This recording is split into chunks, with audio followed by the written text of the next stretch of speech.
Hi, I'm Jordan. And I'm Kit. Welcome to Starry Time, where stars plus lines equal stories. Today we're going to be continuing our exploration of the constellation Auriga, with a focus on the history and myths of this constellation.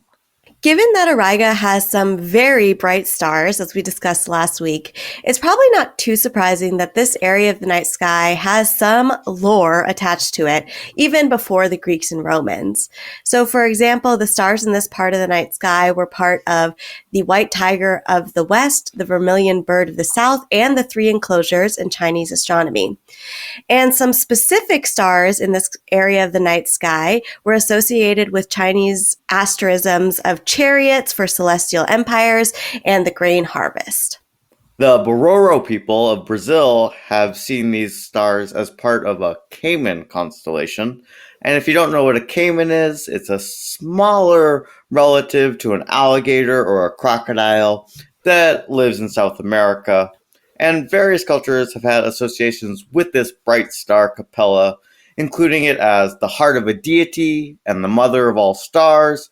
And in Babylonian star lore, it was part of a goat shepherd's crook, i.e. the little staff they used to control the goats.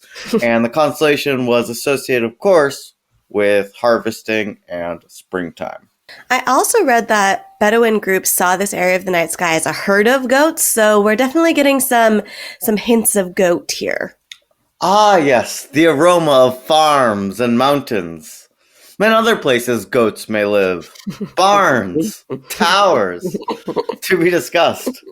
Yes, we'll talk about that in our Creature Corner this month. So nobody worry, we're going to talk goats.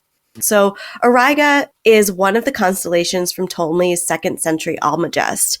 But you might be shocked to learn that our guy, Ptolemy, was kind of taking some liberties with this part of the night sky.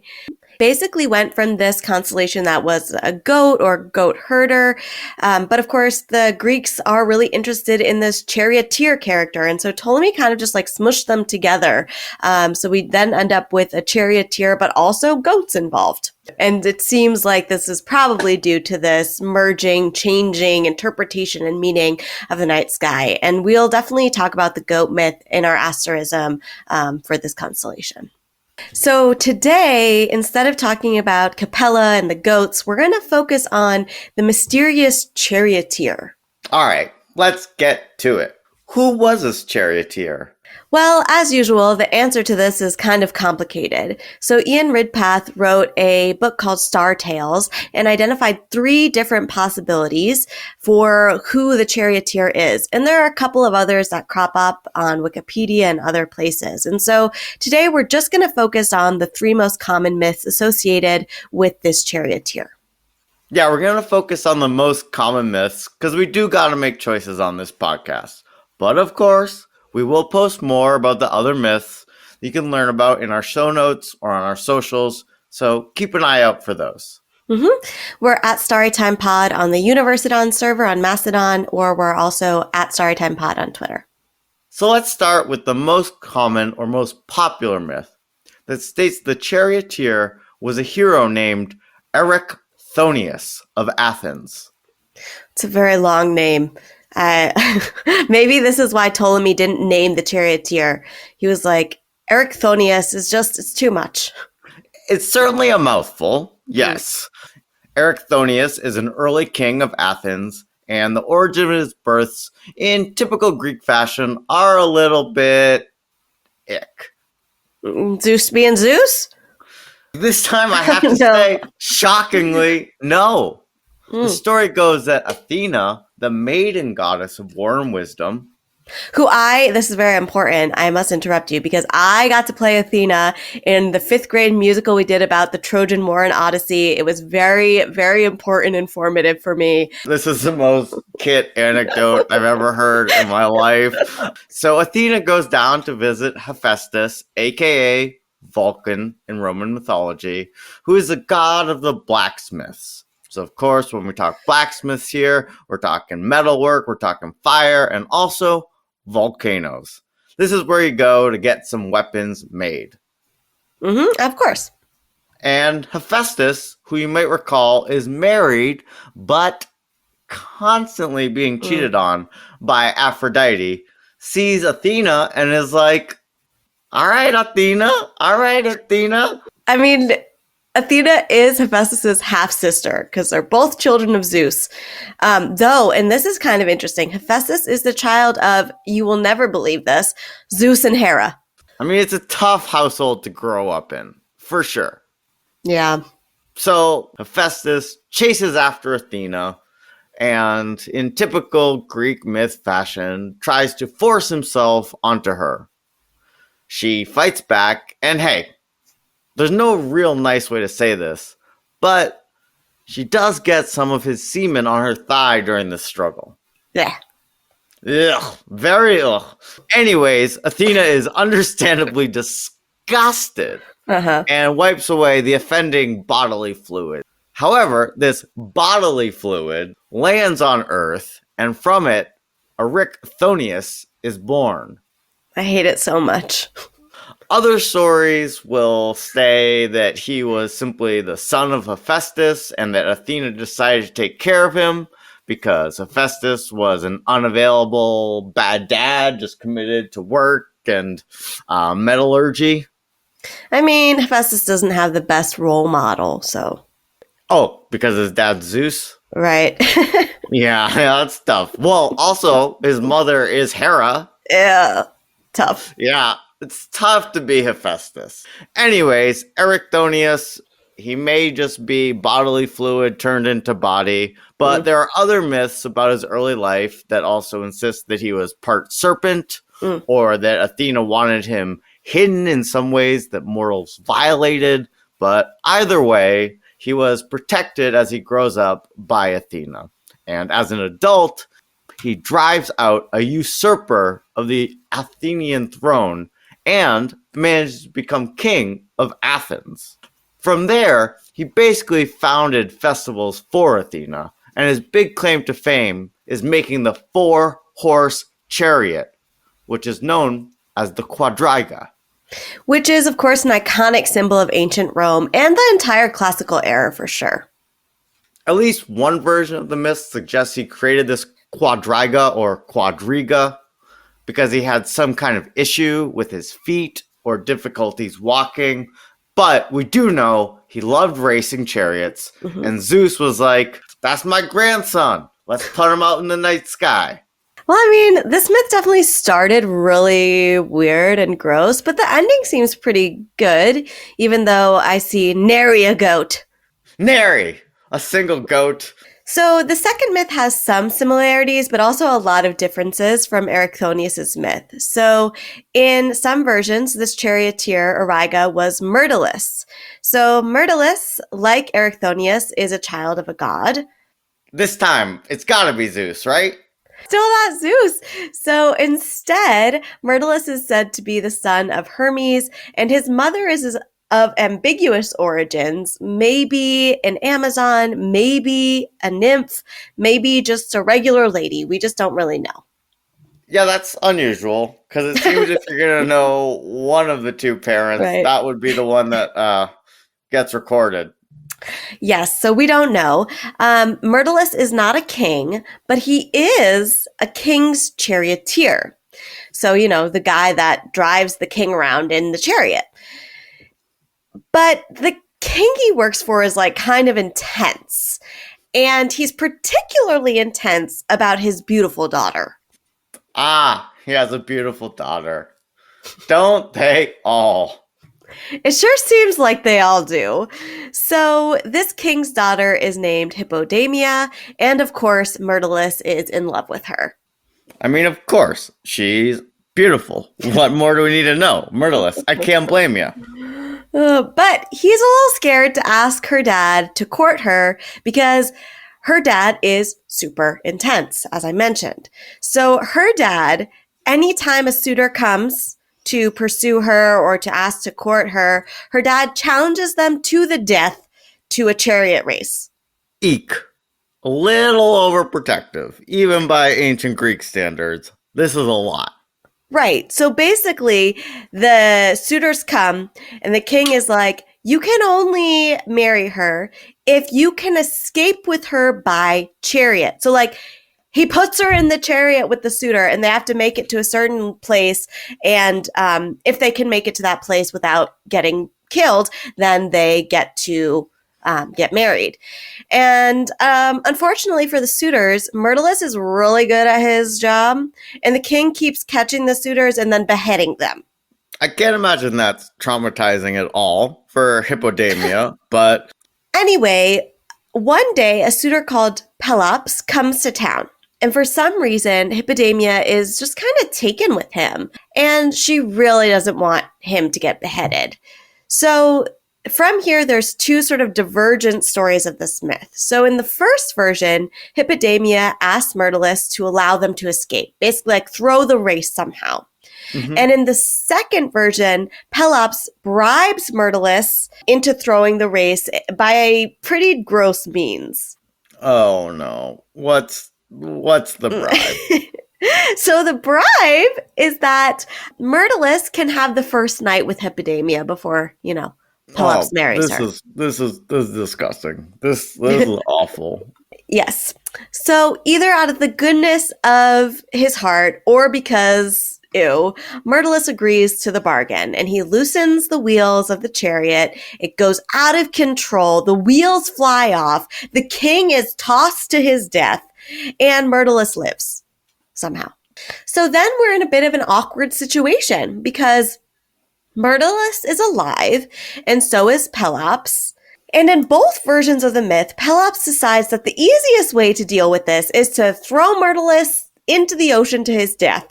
Now, it's either because Myrtilus told Hippodamia about the gentleman's agreement, or, just for existing, just for being there and being an awkward sort of third wheel. But either way, gets thrown to his death.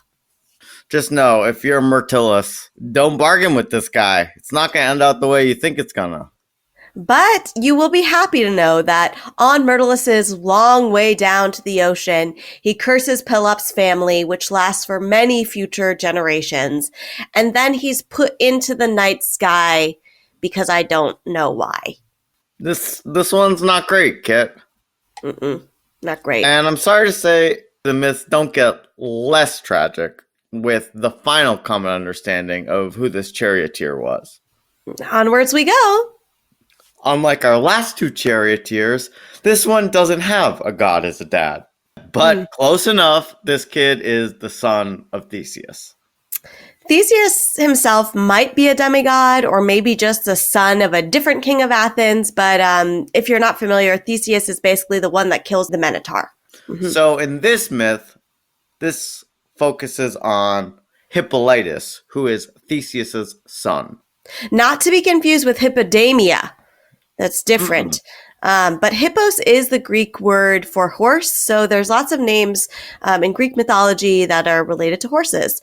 And his name actually means destroyed by horses. So spoilers. Hippolytus is the son of Theseus and one of the Amazons, either Hippolyta or Antiope. The most famous version of this myth comes from Euripides in a tragedy titled Hippolytus. It's very creative. Hey, when it works, it works. We don't mess with Euripides. So, Hippolytus is living his princely life in his kingdom with his dad, Theseus, the demigod, and his stepmother, Phaedra. Now, to be very clear, they are not related. Oh no, that caveat's never good. Phaedra is unrelated to, but falls in love with, Hippolytus. Mm-hmm. And some versions of the myth say this is due to a curse from Aphrodite because Hippolytus worships Artemis and vows he will never love anyone or marry anyone else. Yep, see, it's quests and curses, all ties together, the theme. You hear that? That was a curse. It was a curse. Mm-hmm. So Aphrodite takes offense to this and makes Phaedra fall in love with Hippolytus. Other versions of the myth leave this part out and say Phaedra fell in love with Hippolytus regardless. Hippolytus spurns her advances either because of his aforementioned vow to Artemis or because he's like, you're my stepmom and married to my dad? I mean, we can hope that's what he thinks, but anyways, in most versions of the myth, Phaedra's response to this is to kill herself, either because she's heartbroken or driven mad, or she wants to prevent herself from acting on these feelings that she's either been cursed to or have developed on her own free will. But before she dies, Phaedra writes a letter to Theseus and accuses Hippolytus of pursuing her. And the myth definitely gets more explicit than that, but let's just leave it with that for now, I think. Yeah. Because regardless, Theseus does find out about this supposed affair, and he prays to the god Poseidon, who brings forth a bull from the sea that scares Hippolytus' horses. And in response, they go into a frenzy and manage to kill him. And destroyed by horses, indeed. Well, there we have it. 3 very different myths, none of which have anything to do with goats. A common theme among them, I mean, I'd say chariots, but we don't actually even know if Hippolytus was in a chariot or just riding some horses, ... Right. Yeah, this is a really tough group. Like, we have the inventor of the 4-horse chariot. We have a charioteer who loves a princess and gets dead. And then we have poor Hippolytus, who's just cursed by Aphrodite and dies by horses getting spooked. I mean, not the most cohesive set of stories. So I guess I don't think we have any other choice but just take them one by one. Yeah, it makes as much sense as anything else. So I think the Erichthonius myth is giving us the invention and importance of the Quadriga chariot and then linking this invention to some form of divineness. So this one's probably the most straightforward. I mean, the gross birth myth, bodily fluid, notwithstanding. But yes, this is a very important invention and it came from very important people, period. Yep, that one makes sense, right? Doing the work of explaining how someone could come up with something this cool and making that person larger than life makes sense. Myrtilus' story to me is completely different, and it falls into the consequences of treachery and betrayal, right? He betrays his king and himself in a way, and he pays the ultimate cost for this. It has a more moralistic tone to it, for sure. And the last myth is getting more into the issue of family and inappropriate relationships, which, again, is pretty rich coming from this pantheon. But it does show us that gods are allowed to do things that mortals are not permitted to do.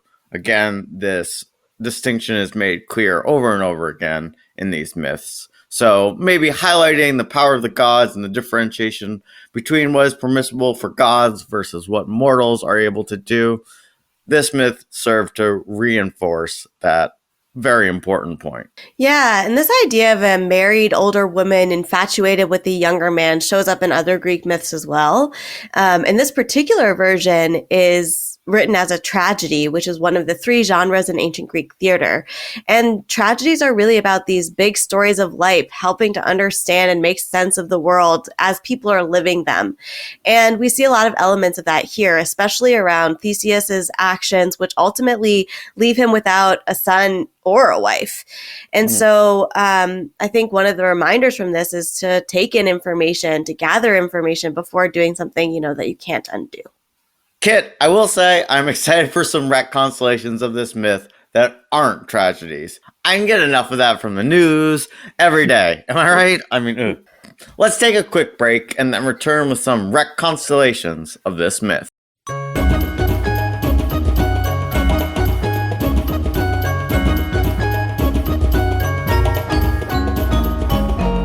Welcome back to our segment, Retconstellation.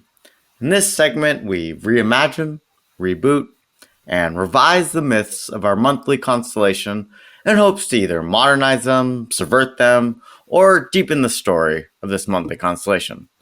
Or sometimes, our goal is just to make them a little less cringy. So, will you start us off this week, Kit?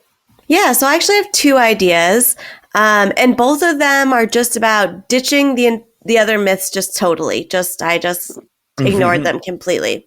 So the first suggestion I have, as long as we're throwing out names of people that could be the Charioteer, my first is to make Auriga the Spartan princess Kuniska, who was born in 1442 and was the first woman to win the Olympic Games in the event of Chariot. And she actually won it twice. I think this is a great choice. If we're going to make it someone who actually existed in history and we want to make it an underdog story, let's go with someone who defied all the odds and then proved it wasn't a fluke and won the Hippodrome Olympic racing not once, but twice. So Kuniska, I think that's a pretty good choice if we want to try to tie this into something that has a historical relevance. But what was your second idea? Well, the second idea was inspired by a post from a friend of the pod on our socials showing a majestic woman in a gown, cape, and a chariot being pulled by two goats. And I saw this and I was like, this is instantly the most inspiring photo I've ever seen. So to make this mythological, I'm now saying that Auriga is the adopted daughter of Sagittaria, which everyone knows is my mythological centaurus who created the bow and arrow and founded the Amazons in my retcon of the constellation Sagittarius. And so Auriga is this adoptive daughter of Sagittaria, and you know what? She is very good friends with Precus's goat children. Who is Precus? Well, you'll have to go back to season 1, episode 1 for the details. This is related to the myth of Capricornus, so definitely check that out. And so Auriga is friends with Precus's goat children, and she supported them in their decision to become goats instead of part fish, part goats. So in return, the goats were always very happy to see her, and they were very good friends. So one day, with all this set up, Auriga was wandering the woods, and she saw a fire in the Amazon homestead. And she heard fighting, and she knew she needed to, yes, very dramatic. She knew she needed to get home quickly to fend off the attackers. So she constructed a chariot that could be pulled by goats and rode it into the battle. The fearsome sight of this majestic charioteer being pulled by supernatural goats put the attackers into a panic, and they retreated without any further bloodshed. And Athena put her into the night sky for her cunning and bravery, and that is my retcon of Auriga. That's incredible. So good. So good. I'm just grateful I got to be here for that. I will say this. One of my Retconstellations did involve creating a goat charioteer combination. I also wanted to fuse these two parts, but what I came up with lacked a lot of the style and substance of what you were going with. But I did think I had two to bring to the table. But now, in fact, I only have one. Oh. Well, I want to hear it. Perfect. So, in my Retconstellation, Auriga is just a simple goat herd. And his life, it's pretty unremarkable. But he's content. He drives his ox cart every day along dusty roads. And then one day, our good friend Auriga, he witnesses a marvel. Something he's never seen before. A chariot. And its golden wheels, Kit, they spin like the sun itself. And the horses, they gallop with divine grace. Auriga has never seen anything like this. A simple goat herder with an ox cart. This is a revelation, an instrument of power and speed and destiny. And Auriga, his heart races as he vows to master this creation. So Auriga abandons his ox cart, abandons his goat herd, leaving them all by the roadside. And he transforms his days and his nights into dedicated study. He learns the art of chariotry, the balance, the speed, the precision. And he dreams of racing across the plains, wind in his hair. God's is his witness. His goats, meanwhile, remain unattended. And the villagers whisper, I think Auriga has lost his mind. And with time, Auriga's obsession, it did consume him. He fashioned his own chariot. Its wheels were carved from ancient oak, and news spread that he was practicing driving circles in his meadow, faster than any charioteer had ever been before. News spread one day of a race, a great chariot race. Kings, gods, mortals would all be in attendance, and Auriga, his heart raced. This would be the culmination of years of obsession. And the day arrives, and Auriga stands at the starting line with the reins in his hand. And his chariot, it gleams. And the gates open. The crowd holds its breath. And Auriga's horses surge forward. Years of obsession finally paying off. And he races faster and faster and faster than any mortal had ever raced before. But Kit, obsession blinds reason. And in his fervor, in his excitement, Auriga veers too close to the edge. Too close to the crowd. His chariot topples, wheels splinter, horses scatter, and he lays over the top of the boundary amongst the crowd, bruised, humbled, broken. And as he lays in the crowd, he nurses his wound.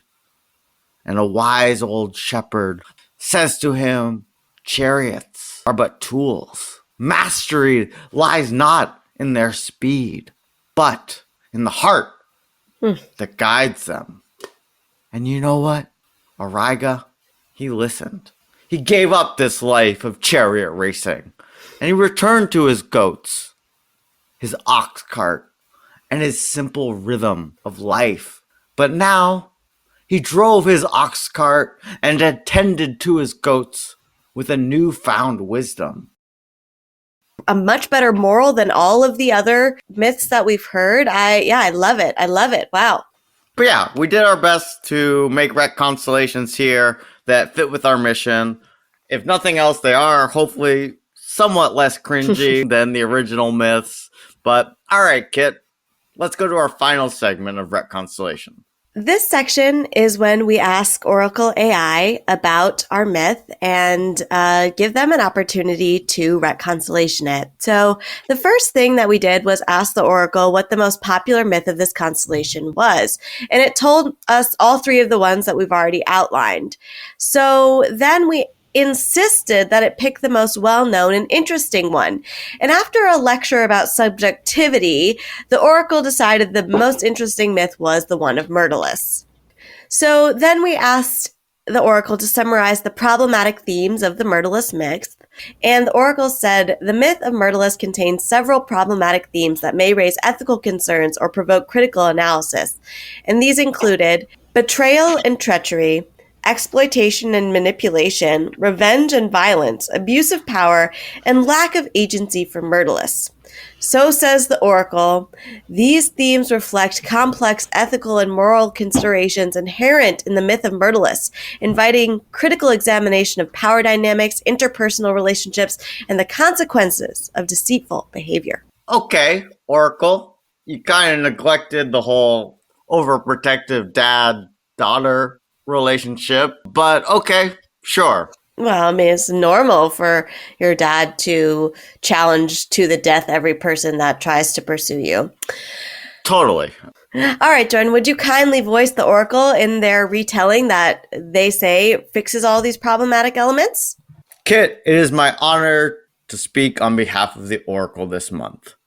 In the kingdom of Elis, Myrtilus, a humble charioteer, finds himself caught in a web of love and duty. Encouraged by the king's daughter, Myrtilus aids Pelops, her beloved, in the chariot race against her father, King Onomaus.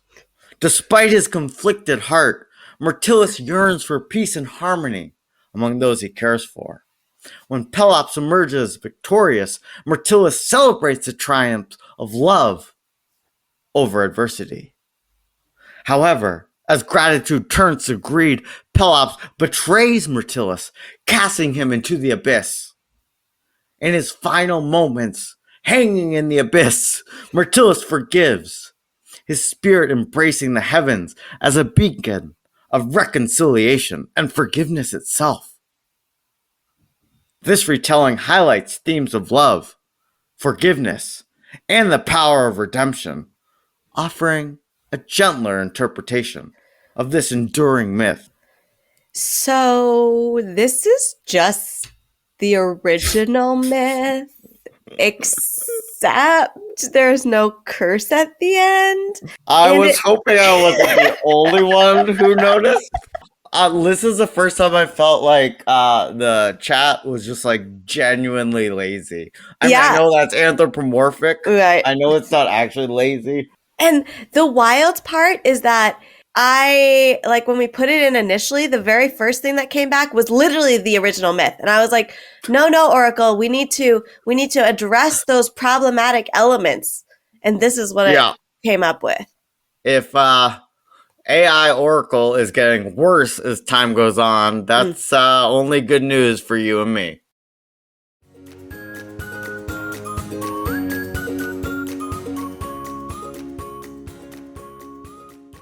This brings us to the end of our episode this week. Please join us next week for the pop culture segment of our exploration of the constellation Auriga, the Charioteer. This has been Kit. And Jordan. Sisters, lovers of stars and stories. And we'll see you next time.